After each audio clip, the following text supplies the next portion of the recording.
L'enseignement d'aujourd'hui a pour titre Le mariage et la famille, quatrième partie. Dans l'étude précédente, nous avons abordé les préceptes à respecter dans le choix d'un conjoint. Nous avons vu que le mariage d'Éden, avant l'entrée du péché dans le monde, était fait avec un seul homme et une seule femme. Nous avons vu qu'en raison du péché, plusieurs distorsions avaient eu lieu, comme l'homosexualité, la polygamie, la bestialité et l'inceste. La Bible condamne chacune de ces pratiques. La présente étude aborde un autre aspect crucial à considérer dans le choix du conjoint. Genèse chapitre 6, les versets 1 et 2. Lorsque les hommes eurent commencé à se multiplier sur la face de la terre, et que des filles leur furent nées, les fils de Dieu virent que les filles des hommes étaient belles, et ils en prirent pour femmes parmi toutes celles qu'ils choisirent. Qui sont les fils de Dieu? Luc chapitre 3, les versets 36 à 38. Fils de Caïnam, fils d'Arpaxad, fils de Sem, fils de Noé, fils de Lamech, fils de Mathusala, fils d'Énoch, fils de Jéred, fils de Maléléel, fils de Caïnan, fils d'Énos, fils de Seth, fils d'Adam, fils de Dieu. L'expression fils de Dieu dans ce passage fait allusion à des humains, des habitants de la terre. Lorsque les humains se sont multipliés sur la terre, ils se sont divisés en deux groupes distincts. Le premier groupe était les descendants de Seth, qui étaient fidèles au Seigneur. Ils étaient appelés fils de Dieu. Le deuxième groupe était les descendants de Caïn, qui étaient en opposition avec Dieu. Ils étaient appelés fils des hommes. En effet, dans les chapitres précédents, on décrit la généalogie de Seth ainsi que celle de Caïn. Genèse chapitre 6, le verset 2. Les fils de Dieu virent que les filles des hommes étaient belles, et ils en prirent pour femmes parmi toutes celles qu'ils choisirent. Le verbe vir vient du terme hébreu ra, qui veut dire considérer, observer. Le mot belle vient du terme hébreu tob, qui signifie agréable au sens, meilleur, de grande valeur, bonne, excellente. Ainsi, les serviteurs du Seigneur ont considéré que les filles inconverties étaient meilleures que les filles converties. Sans doute, ils évaluaient que les filles inconverties étaient plus agréables au sens, plus bonnes, plus excellentes et avaient plus de valeur que les femmes converties. Pour cette raison, ils ont choisi de prendre pour épouse ces filles au lieu des descendantes de Seth qui craignaient Dieu. En ce sens, ils ont suivi le mauvais exemple d'Adam qui avait choisi de suivre Ève au lieu de Dieu. Ève, après avoir mangé du fruit de l'arbre interdit, était devenue inconvertie. Ce péché avait causé la sentence de mort pour toute la race humaine. Genèse chapitre 6, le verset 4. Les géants étaient sur la terre en ces temps-là, après que les fils de Dieu furent venus vers les filles des hommes et qu'elles leur eurent donné des enfants. Ce sont ces héros qui furent fameux dans l'Antiquité. Le mot géant vient du terme hébreu néphil, qui provient de la racine naphal. Le mot naphal signifie tomber, être jeté à bas, échouer, être couché. Le mot héros vient de l'hébreu gibor, qui veut dire fort, puissant, homme brave, homme vaillant. Le mot fameux vient du mot Énoch, qui signifie homme, homme mortel, personne, humain. Le passage biblique se traduit donc comme suit. Les échecs et tombés étaient sur la terre en ces temps-là, après que les fils de Dieu furent venus vers les filles des hommes, et qu'elles leur eurent donné des enfants. Ce sont ces vaillants, ces forts, ces puissants, ces braves, qui furent les humains mortels dans l'Antiquité. Les humains issus de l'union entre les fils de Dieu et des filles des hommes étaient en état de déchéance morale. Étant des personnes fortes, braves et vaillantes, ils ont fait énormément de violence sur la terre. Genèse chapitre 6, le verset 5.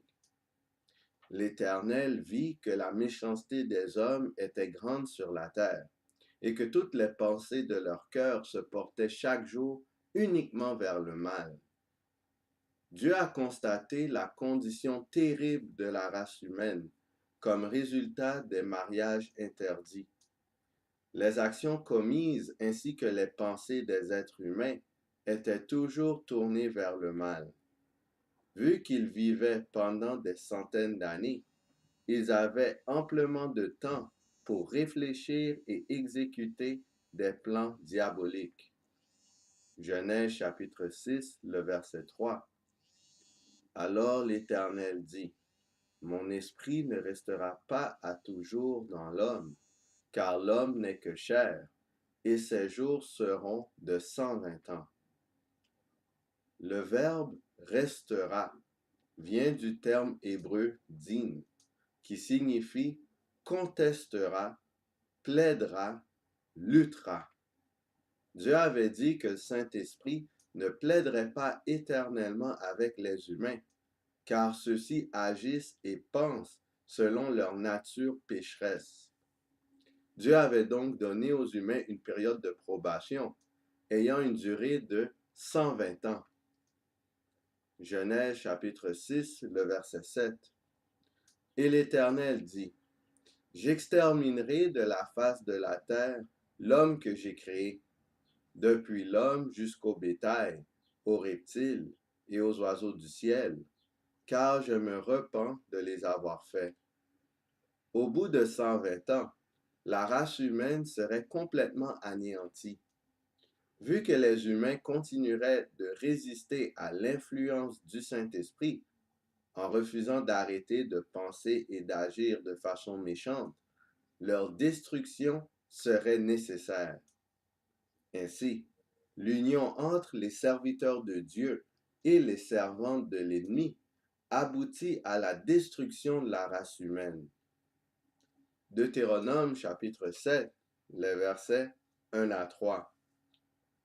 Lorsque l'Éternel, ton Dieu, t'aura fait entrer dans le pays dont tu vas prendre possession, et qu'il chassera devant toi beaucoup de nations, les Hétiens, les Girgasiens, les Amoréens, les Cananéens, les Phérésiens, les Héviens et les Jébusiens, 7 nations plus nombreuses et plus puissantes que toi, lorsque l'Éternel, ton Dieu, te les aura livrées et que tu les auras battues, tu les dévoueras par interdit. Tu ne traiteras point d'alliance avec elles, et tu ne leur feras point grâce. Tu ne contracteras point de mariage avec ces peuples. Tu ne donneras point tes filles à leurs fils, et tu ne prendras point leurs filles pour tes fils. Deutéronome chapitre 7, le verset 4.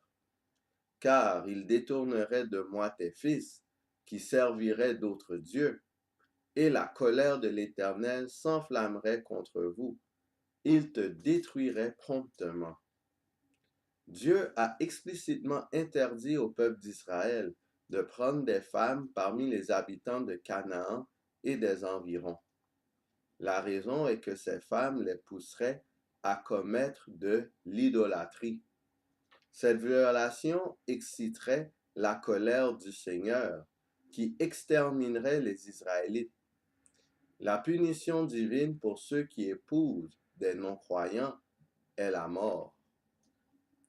2 Corinthiens chapitre 6, le verset 14 à 17. Ne vous mettez pas avec les infidèles sous un joug étranger, car quel rapport y a-t-il entre la justice et l'iniquité? Ou qu'y a-t-il de commun entre la lumière et les ténèbres? Quel accord y a-t-il entre Christ et Bélial? Ou quelle part a le fidèle avec l'infidèle? Quel rapport y a-t-il entre le temple de Dieu et les idoles? Car nous sommes le temple du Dieu vivant, comme Dieu l'a dit. J'habiterai et je marcherai au milieu d'eux. Je serai leur Dieu, et ils seront mon peuple. C'est pourquoi, sortez du milieu d'eux et séparez-vous, dit le Seigneur. Ne touchez pas à ce qui est impur, et je vous accueillerai.